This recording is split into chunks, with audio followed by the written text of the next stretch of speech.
Hi friends, it's Roland Kim with Move to Vancouver, Canada, realtor in Metro Vancouver, serving lots of clients living in Vancouver and moving to Vancouver. Today we're going to talk about 10 things you need to know before you should consider, definitely before you move, to Vancouver. Vancouver is an expensive city, and in fact, I believe it's the second most expensive city in Canada.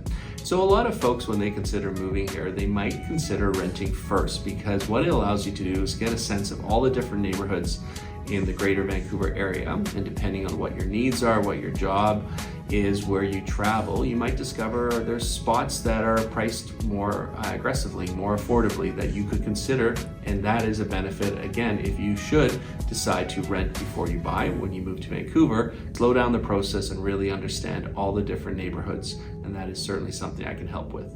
The next thing you might want to consider when you're thinking of moving to Vancouver is the weather. We've certainly been called one of the rainy cities, and it makes sense. We're on the west coast of Canada. We're in a rainforest environment, but it's not as bad as people think. I personally like rain, but you gotta be comfortable with it. The cool part about the climate in Vancouver is it's very comfortable. We have 4 distinct seasons. We don't have a strong winter or a harsh winter, but you certainly can find snow steps away in the wintertime that you can go skiing, and the same day you could go down to the beach and go for a walk. So if you struggle with rain, you need to consider Vancouver twice. And otherwise, if you like seasons and distinctive warm summers, lovely falls, Vancouver has all 4 seasons available for you. The job market in Vancouver is a very competitive one. We don't have one primary industry. We have quite a few that are continuing to grow, including film, mining, technology is continuing to expand along the west coast of North America. And so you really need to consider what is your profession, what is your job, and that will determine where the opportunities might be for living. Surrey, which is outside of Vancouver, will shortly in the next few years become the largest city. And what we've discovered, especially since COVID, is that a lot of the smaller communities are creating their own little micro community where a lot of people are no longer commuting to downtown Vancouver necessarily for their job. So it's really important to figure out what industry is available for you. It is a competitive market, and I'm sure you can succeed in it. Public transportation, we are continuously improving. We have a great public transportation for the core metro area, and we still have gaps in between different communities. So it's really important to figure out what your transportation needs are and how you will be commuting, and that will often determine what's available for you for work. So public transit, it's popular, it's all around us, but there's still some sections that have minimal public transit at the moment. The outdoor options in Metro Vancouver are endless. Every season has its own specific options of what's available, and then a lot of things are available year-round. Practically, you can golf year-round, you can mountain bike, swim, all those are year-round options, and we certainly have skiing and all the winter sports available for us in downtown Vancouver, right through to about 2.5 hours outside of that. You can go to world-class skiing and winter sports in the spring and summer, everything from rock climbing to kayaking to kite surfing. You know, it's really a question of what do you want to do for adventure and outdoor sport, and Vancouver area offers it. So far, I have not discovered a sport that anyone wants to enjoy or partakes in that we can't find or that is not available here. The dating and social scene I should not be talking about in Metro Vancouver because I haven't been in that in decades. However, I hear it's somewhat difficult, and from other folks I hear it's wonderful, as there's lots of humans in Vancouver. What I would say is go old school, go to events, go check out entertainment and different clubs that are around. I remember back in my day, we'd go to volleyball, drop in, and lots of different things. So there is lots of humans looking for dating in the Metro Vancouver area, and if that's important to you, I'm sure you'll find someone that's single that you can mingle with. We definitely have some of the worst drivers, I feel, in Metro Vancouver, and that's something that people outside of Vancouver, when they come here, say as well. The traffic is difficult at high traffic times, going out east or going further south into the smaller neighborhoods. So you definitely have to, again, understand where you're going to be living and where you're going to be working, because there are high intense traffic times that are consistent every business day.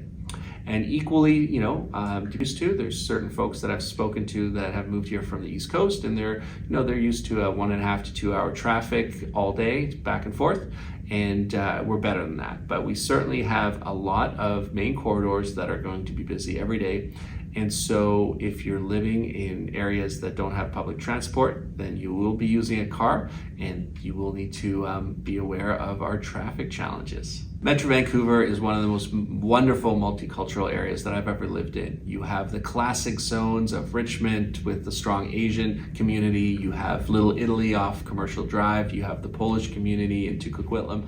There's so many subcultures and so many communities that have mingled and cohabitated in the Metro Vancouver area that it's amazing. The food is great as a result. There's so many community events that are happening, and if you're into experiencing different cultures without leaving Canada, Vancouver could be an amazing place for you to experience that. The Vancouver real estate market is a pretty steady forward marketplace. It is one of those markets where it's always in demand. The question is it a balanced market or is it a seller's market? We continue to have the challenges of being a city that is landlocked with water and mountains, and it's an area that's very expensive to build. There's a lot of immigration and migration from other parts of Canada coming to Vancouver. There's simply a lot more demand than supply. And as a result, the Vancouver real estate market continues to move forward up in price consistently. It is in that reason a very safe and comfortable environment to put down your money and invest into. It's also in a very expensive real estate market, and so you got to be prepared for that. It's not an easy market to get into, but I have found with my clients, once a client is in the market, it becomes much more easy to upsize or get closer to property that they want. And so I would suggest the Vancouver marketplace is, real estate wise, not going to be one where you're going to find your dream home, your perfect home the first time. You'll probably move a couple times before you really figure out the neighborhoods and figure out what is value for you and what you're willing to pay based on what the market is charging. The work-life balance in Vancouver is a real thing. People really are looking for that. And so much so that a lot of folks have moved from other parts of Canada or North America where perhaps they were receiving more from their jobs, but they were missing that work-life balance. And as I mentioned, there's a plethora of outdoor activities and the culture and that we are, that a lot of people who live here have a really strong balance of working and enjoying their life and the lifestyle around them. And so that is available, and that is really respected and supported in Metro Vancouver. We just covered the 10 things you need to know if you're considering moving to Metro Vancouver. I'm sure there's a lot more questions in your head, and I welcome you to reach out to me. I'd love to have a conversation whether you're already in Vancouver or thinking of moving to Vancouver. For your real estate needs, I would love to help you if that is something that you're looking for. And please subscribe to this channel so you continue getting videos all about moving to Vancouver, Canada and living in Vancouver, Canada. Thank you.